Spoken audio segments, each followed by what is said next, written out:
কি হচ্ছে এটা? এই আটা মাখছে কেন? আরে বেগুনের ভর্তাটা আছে না, ওটা দিয়ে খাবো রুটি। বেগুনের ভর্তাটা আছে না, এটা দিয়ে খাবার রুটি। তাই এই যে এই ভাতটা করেছি, এটা কি মুখ দেখার জন্য করেছি ভাতটা?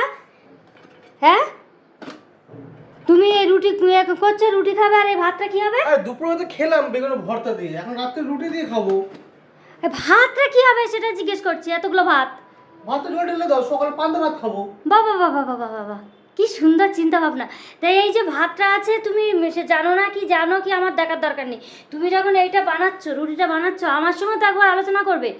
এবার ওইটা যে জল ঢেলে দেবো আর আলু মাখা দিয়ে খাবে। ছেলেগুলোর তো সর্দি লেগে এই কাশি হয়ে আছে, সারা রাত 2 দিন ধরে ঘুম হচ্ছে না, বমি করে ফেলছে কাশতে কাশতে। তো ওরা কি খাবে সকালবেলা? পান্তা ভাত খাবে? তো একবার জিজ্ঞেস করা লাগে তো, যে এই মাখাটা বেগুন পোড়াটা আছে, এটা কী দিয়ে খাওয়া হবে? আমি যেহেতু বেলা করে ভাত করেছি, অনেকটা লেট হয়ে গিয়েছিল। ছেলের 1টার সময় পরীক্ষা শেষ হয়েছে, ওকে নিয়ে এসে আমি ভাত বসিয়েছি। তাই দুবেলা করে নিয়েছি, ওদের খাইয়ে দেবো। এমনি রাতে ঘুমায় না, কাশি হয়, তাড়াতাড়ি ঘুম পাড়ানোর জন্য। যা মনে হয় তাই করো। তোমার মানে বাড়ির মানে কর্তা থেকে মাথায় একদম চড়ে বসে আছো, আর আমি বাড়ির মানে আলবাল ছাল হয়ে গেছি। হ্যাঁ, আমার সঙ্গে একটু আলোচনা করা লাগে না? ফালতু কথা বলছো না। ফালতু কথাই আমার মনে হলো। তো তুমি আমাকে একবার জিজ্ঞেস করবে না যে এই বেগুন পোড়াটা আছে, এটা কী দিয়ে খাওয়া হবে?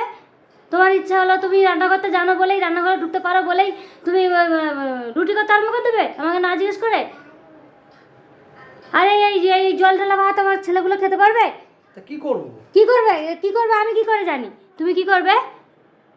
সেটা মনে হয় না এরকম এরকম করে ঠুকি, সেটা বড় বলে কিছু বলিনি। এই ফালতু কথা বলবো না, গায়ে হাত দিয়ে কথা বলবে না, মরে গেলাম। কি করবে?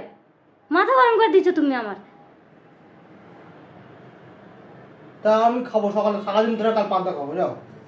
তুমি গেল আর শেষ না করতে পারলে তোমার ব্যবস্থা আছে, খবর আছে বলে দিলাম। সবসময় ঝগড়া করে। ঝগড়া করার মতো কাজ করেছো তুমি, তোমার নিজের পেটটা চিন্তা করেছো। পেট তো নয়, কুয়া। তুমি নিজের পেটটার কথা চিন্তা করেছো। আটা আমি একা খাবো।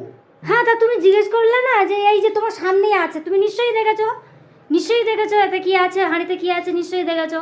তুমি রান্নাঘরে এসে ঘুরঘুর করছো, আটা বের করে নিয়ে মাখছো রুটি করার জন্য, আর হাঁড়িতে কি আছে তুমি দেখোনি? আমি বোকা না? সবসময় কাঁচা কাঁচা দেখেই আছে। এই আছে, খাও। তুমি একলা খাবে, আর খাওয়া যদি না শেষ করতে পারো তো পান্তা খাওয়াবো তোমাকে। তুমি না খেলে আমি খাওয়াবো তোমাকে, ঠিক আছে? করো, রুটি করো। ঠিক আছে, যাও। হ্যাঁ।